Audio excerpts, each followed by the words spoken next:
Charles Lindbergh. Biographie.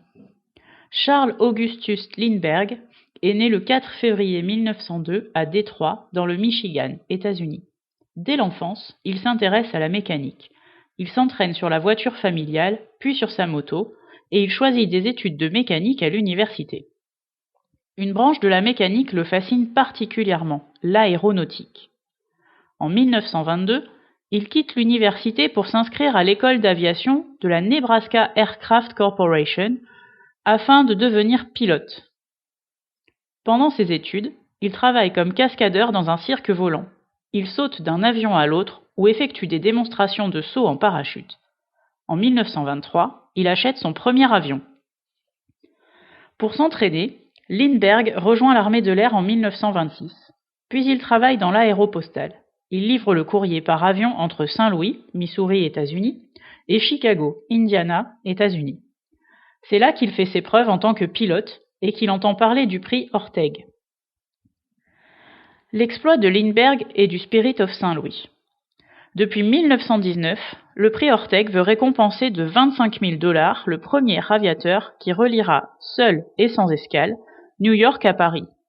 En 1919, les Anglais Alcock et Brown ont déjà relié le Canada à l'Irlande sans escale. Plusieurs aviateurs sont morts en tentant la traversée de l'Atlantique en solitaire.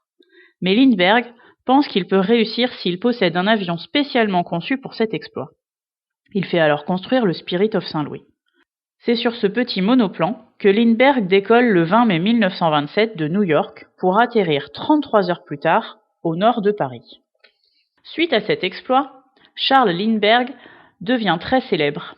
Après son retour aux États-Unis, il fait une tournée de 2 ans à travers le continent pour parler de l'aéronautique et faire des démonstrations de vol.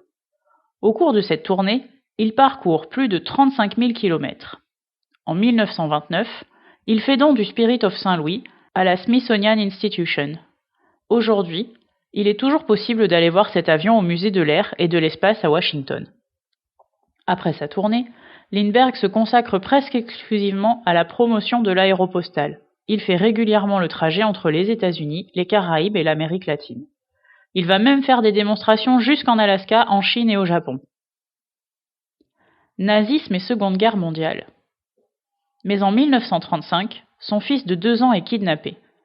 Pour fuir la presse et reconstruire sa famille, Lindbergh déménage en Europe. Sur place, il est envoyé en Allemagne pour étudier les avancées techniques de la Luftwaffe, l'armée de l'air allemande. Lindbergh montre beaucoup d'admiration pour l'aviation allemande et se rapproche du régime nazi. Il est même décoré de l'ordre de l'Aigle allemand par Hermann Göring, dirigeant du régime, en 1936. En 1939 éclate la Seconde Guerre mondiale. Lindbergh retourne aux États-Unis où il prône la neutralité dans le conflit. Il change d'avis en décembre 1941 après l'attaque de Pearl Harbor, une base navale américaine. Après la guerre, Lindbergh se consacre à l'aviation civile et à la protection de l'environnement. Il s'éteint le 26 août 1974 à Hawaï.